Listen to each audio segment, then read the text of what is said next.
শিক্ষাৰ্থীসকল আজি মই তোমালোকক অনুশীলনী 11 1 নম্বৰৰ কেইটামান অংক কৰি দিবলৈ লৈছো। ইতিমধ্যে আগতে মই কেইটামান অংক কৰি দিছো তোমালোকক।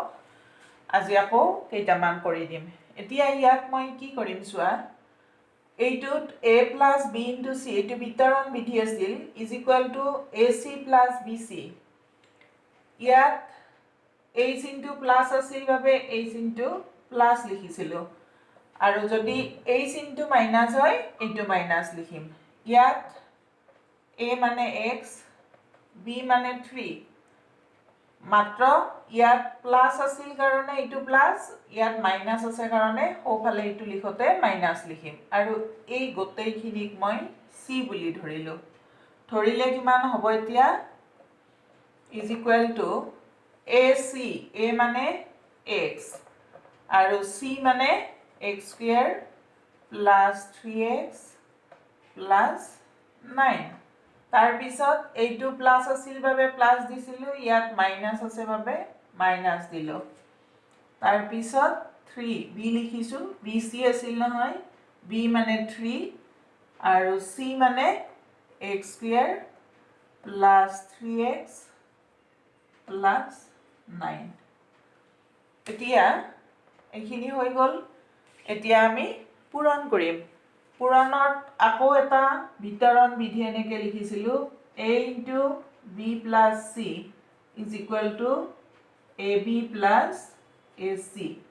তাৰমানে বাহিৰত থকা ৰাশিটোৰে ভিতৰৰ গোটেইকেইটাকে পূৰণ কৰিব লাগে। সেইকাৰণে ab a plus into এইটো আৰু ac হৈছিল।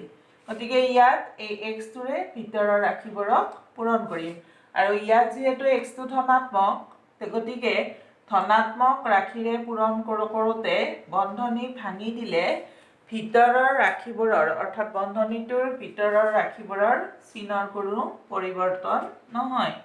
গতিকে x into x square plus x into 3x plus x into 9। তাৰ পিছত এইটো মাইনাস চিন আছে বন্ধনীৰ আগত। এতিয়া মই আগতেও কৈছিলো তোমালোকক যে যদি বন্ধনীৰ আগত মাইনাস চিন থকা ৰাশিৰে পূৰণ কৰোঁ আমি, তেতিয়া বন্ধনীৰ ভিতৰৰ ৰাশিবোৰৰ চিনৰ সলনি হ'ব। গতিকে -3 into x square, এইটো প্লাস x square আছিল, যেতিয়া পূৰণ কৰিম আমি মাইনাস হৈ গ'ল 3 into x square। একেদৰে এইটো প্লাস আছিল, আগত মাইনাস চিন আছিল, গতিকে ভাঙি দিলে মাইনাস হ'ব, চিনৰ পৰিৱৰ্তন হ'ল বন্ধনী ভাঙি দিয়াৰ লগে লগে। তাৰপিছত কি হ'ব, এইটো প্লাস আছিল আৰু এইটো মাইনাস আছিল, গতিকে -3 into 9 হ'ল। তাৰপিছত এতিয়া আমি পূৰণ কৰিম।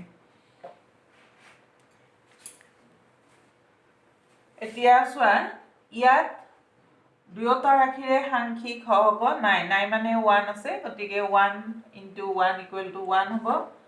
এই দুয়োটা ৰাশিৰে ভূমি দুটা একে xx, গতিকে পূৰণ কৰিলে সূচক দুটা যোগ হ'ব।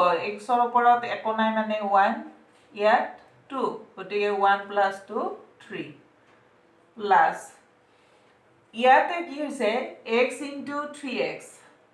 প্ৰথম কথা হ'ল xৰ সাংখ্যিক হ'ব 1 আৰু ইয়াত xৰ সাংখ্যিক হ'ব 3, গতিকে 1 into 3 equal to 3।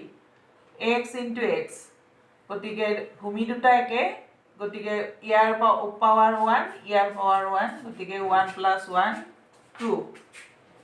তাৰপিছত এই ৰাশিটোত x into 9 মাজত পূৰণ চিনটো দিছোঁ কাৰণে মই কি কৰিছোঁ যে 9টো চলক ৰাশিটোৰ সোঁফালে লিখিছোঁ।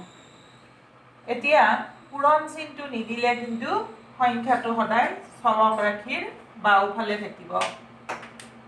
তাৰপিছত -3 into x square minus 9 into x minus 27।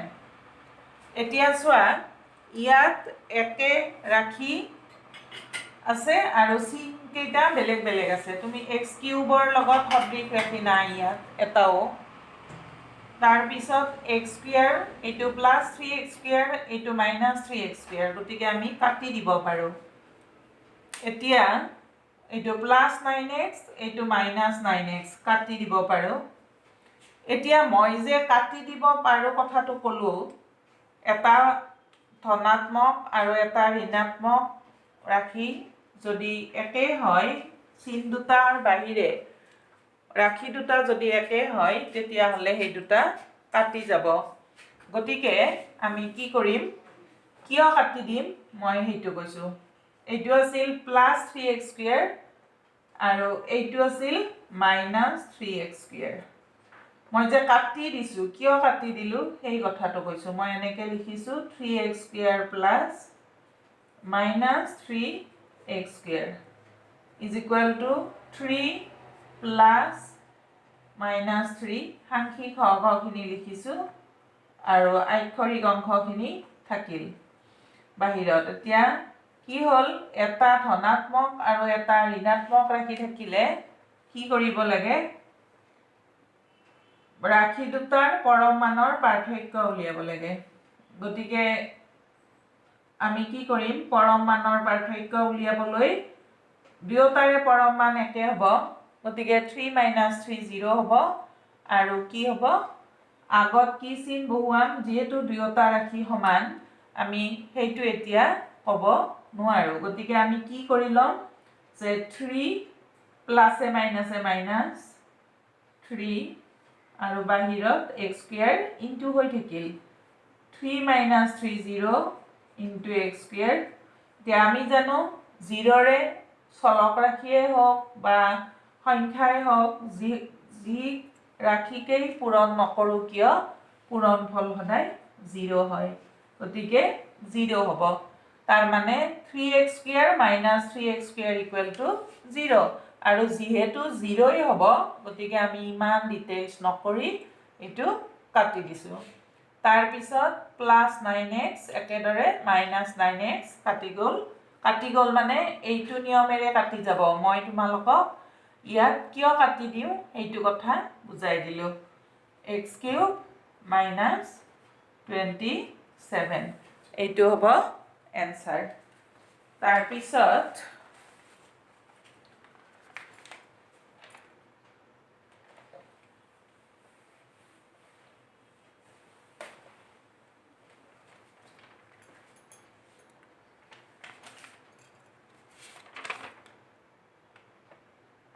মই তোমালোকক 11 নম্বৰ অংকটো কৰি দিছোঁ, 1ৰ 11।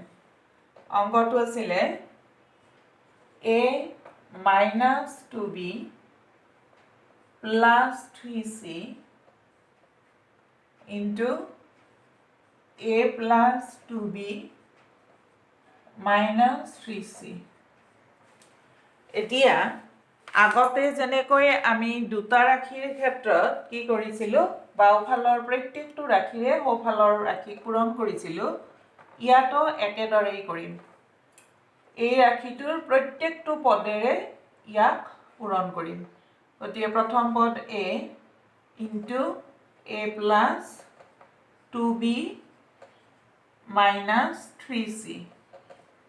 দ্বিতীয় ৰাশি মাইনাছ 2b আছে, গতিকে মাইনাছ 2b লিখিম, মাইনাছ 2bৰে পূৰণ কৰিম এইটোক a plus 2b minus 3c। তাৰপিছত তৃতীয় ৰাশিটো আছে প্লাছ 3c, গতিকে প্লাছ 3cৰে পূৰণ কৰিম a plus 2b minus 3c। This equal to হ'ব a ইনটু a, দুটা a পূৰণ, গতিকে পূৰণ কৰিলে কি হ'ব ইয়াত, বা মই লিখি দিছোঁ এবাৰ, a into a plus a into 2b, a into 2b। ইয়াত বন্ধনীৰ আগত এইটো ধনাত্মক, গতিকে ৰাশিবোৰৰ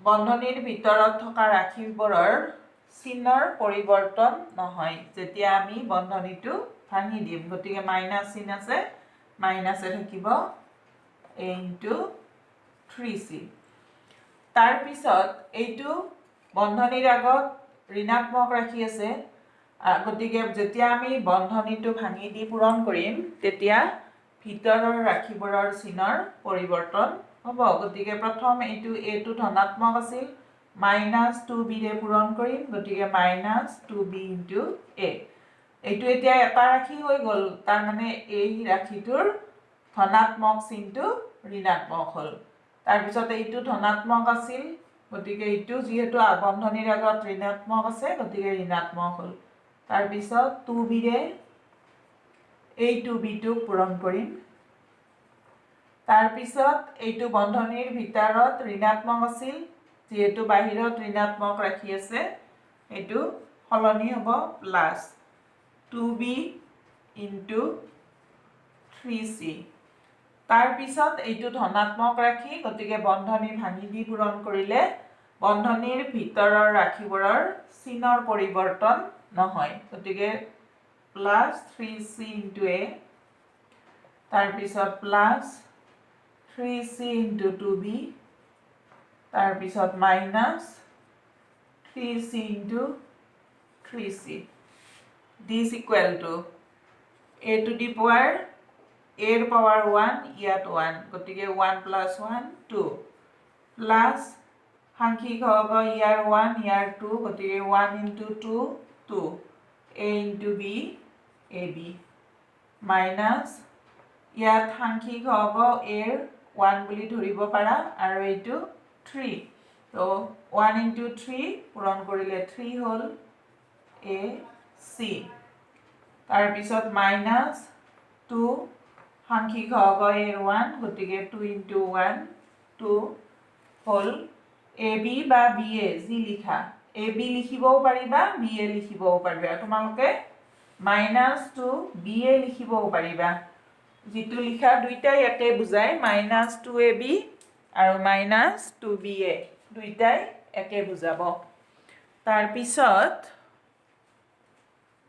-2 into 2 4 b into b ভূমি দুটা একে হ'ল ওপৰত ইয়াত 1 আছে একো নাই মানে গতিকে 1 plus 1 2 plus 2 into 3 6 b into c bc plus 3 into c into a ca বা ac plus 3 into 2 6 c into b cb ও লিখিব পাৰা bc ও লিখিব পাৰা কাৰণ মই আগৰ ৰাশিটোত bc লিখিলো ইয়াত সেইকাৰণে bc লিখিলো cb লিখিলো একো নহয় একেই বুজাব -3 into 3 9 c into c ওপৰত পাৱাৰ একো নাই মানে 1 1 আছে গতিকে দুইটা যোগ কৰিলে 2 এতিয়া আগৰ দৰে চোৱা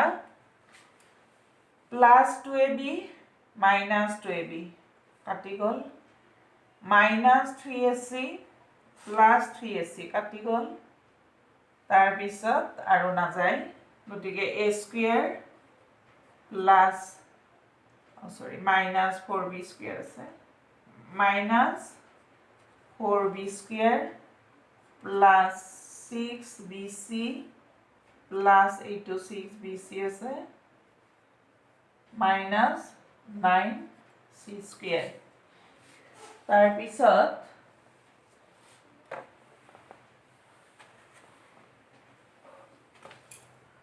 হল is equal to a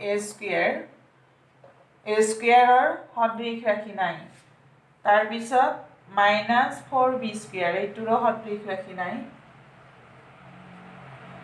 এই দুটা সদৃশ আক্ষৰিক অংশ ইয়াতো bc ইয়াতো bc গতিকে সদৃশ হয় গতিকে প্লাস এইটোৰ 6 এইটোৰ 6 গতিকে দুটা ধনাত্মক ৰাশি যোগ কৰিলো তাৰ পিছত bc টো বাহিৰত লিখিছো -9c square is equal to a square -4b square plus 12bc minus 9c square. এইটো হ'ল এনসাৰ। গতিকে তোমালোকে নিশ্চয় বুজি পাইছা। একেদৰে তোমালোকে 1 নম্বৰ প্ৰশ্নৰ বাকি থকা অংককেইটা কৰিবা। তাৰ পিছত 2 নম্বৰ প্ৰশ্নটো আছিল সৰল কৰা।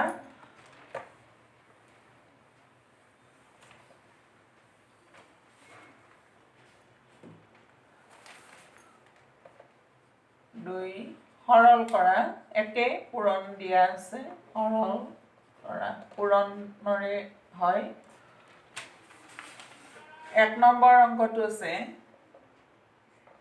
a plus 5 into 2a minus 5 minus 2a plus 5 into a minus 5 is equal to, এতিয়া আমি ইয়াত দুটা পূৰণ আছে, গতিকে আমি কৰি লম। প্ৰথমতে a into 2a minus 5 plus 5 into 2a minus 5, তাৰপিছত এইটো মাইনাছ চিন দিলো, দি আমি বন্ধনীটো লিখি এই দুটা পূৰণ কৰি লম। 2a ৰে a minus 5, তাৰপিছত প্লাছ 5 ৰে a minus 5। এতিয়া a into 2a, এইটো ধনাত্মক এইটো ঋণাত্মক, গতিকে ঋণাত্মকে হৈ থাকিব a into 5 প্লাছ এইটো বন্ধনীৰ আগত ধনাত্মক ৰাখি আছে প্লাছ 5, গতিকে বন্ধনীত ভাঙি দি পূৰণ কৰিলে ভিতৰৰ চিনৰ কোনো পৰিৱৰ্তন নহয়। 5 into 2a minus 5 into 5 minus 2a into a, এইটো ধনাত্মক ৰাখি গতিকে পূৰণ কৰিলে বন্ধনীৰ ভিতৰৰ ৰাশিবোৰৰ চিনৰ কোনো পৰিৱৰ্তন নহয়। মাইনাছ 2a into 5 প্লাছ এইটো প্লাছ আছে, গতিকে পূৰণ কৰি বন্ধনীটো ভাঙি দিলে কোনো পৰিৱৰ্তন নহয় চিনৰ, গতিকে 5 into a minus 5 into 5 is equal to 2। ইয়াত 1 আছে, গতিকে সাংখ্যিক সহগকেইটা পূৰণ কৰিলে 2 হ'ব। ইয়াত a ৰ পাৱাৰ 1, ইয়াত 1, গতিকে 1 plus 1 2 মাইনাছ, ইয়াত পূৰণ চিন দিয়াৰ বাবে 5টো সোঁফালে লিখিছোঁ, কিন্তু পূৰণ চিন নিদিলে সদায় সাংখ্যিক সহগটো বাওঁফালে থাকে। তাৰপিছত 5 into 2 10 a minus 5 into 5 25 minus 2a into a, গতিকে 2, এইটো এৰ পাৱাৰ 1 এইটোৰ পাৱাৰ যোগ কৰিলে 2 minus 5 into 2 10 a plus 5a minus 25। এতিয়া 2a square minus 5a plus 10a minus 25। এতিয়া মই কি কৰোঁ, বন্ধনীটো ভাঙি দিম। বন্ধনীৰ আগত বিয়োগ চিন আছে, গতিকে বন্ধনীটো ভাঙি দিলে ভিতৰৰ ৰাশিবোৰ যিবোৰ ৰাশি আছে তাৰ চিনবোৰ সলনি হৈ যাব। গতিকে প্লাছ 2a square আছিল মাইনাছ 2a square হ'ল, মাইনাছ 10a আছিল প্লাছ 10a হ'ল, প্লাছ 5a আছিল মাইনাছ 5a হ'ল, তাৰপিছত মাইনাছ 25 আছিল প্লাছ 25 হ'ল। এতিয়া চোৱা 2a square এইটো প্লাছ এইটো মাইনাছ, গতিকে কাটি যাব। तार पिছত 5 दुइटाई माइनास काटि नाजाय तार पिছত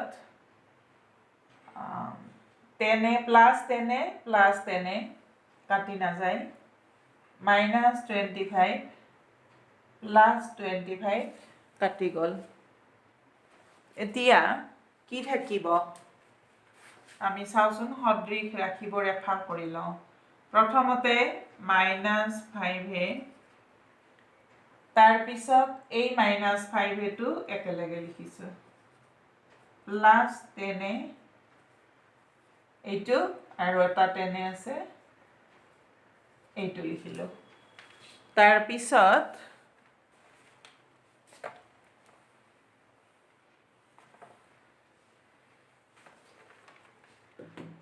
equal to -5a plus -5 লিখিছো যেহেতু মাইনাস আছিল গতিকে বন্ধনীৰ ভিতৰত -5 লিখি আগত প্লাস চিন দিলে কোনো অসুবিধা নহয় 10 তাৰ পিছত নেক্সট আৰু এটা 10 আছে এতিয়া যোগ কৰোতে আমি কি পাইছিলো যে দুটা একে চিনযুক্ত ৰাখি যোগ কৰিবলৈ হলে কি কৰিব লাগে মই প্ৰথমে পাতি লৈছো এইটো -5 প্লাস -5 আক্ষৰিক অংশ এই দুয়োটাৰে বাহিৰত লিখিলো এইখিনি আমি একো নকৰো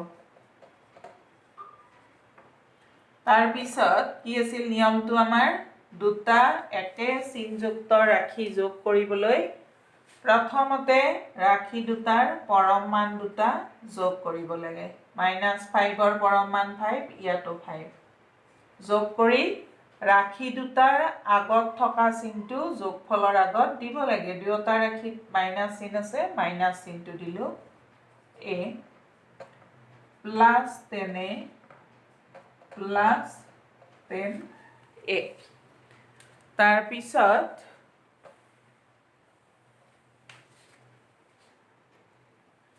is equal to -5 plus 5 10a plus 10a plus 10a এইটো -10 এইটো +10 কাটি যাব আমাৰ থাকিল 10a এইটো হ'ব উত্তৰ এতিয়া আজি আমি এইখিনি লৈ কৰিলো আৰু পিছৰ অংককেইটা মই নেক্সট ক্লাছত তোমালোকক কৰি দিম ধন্যবাদ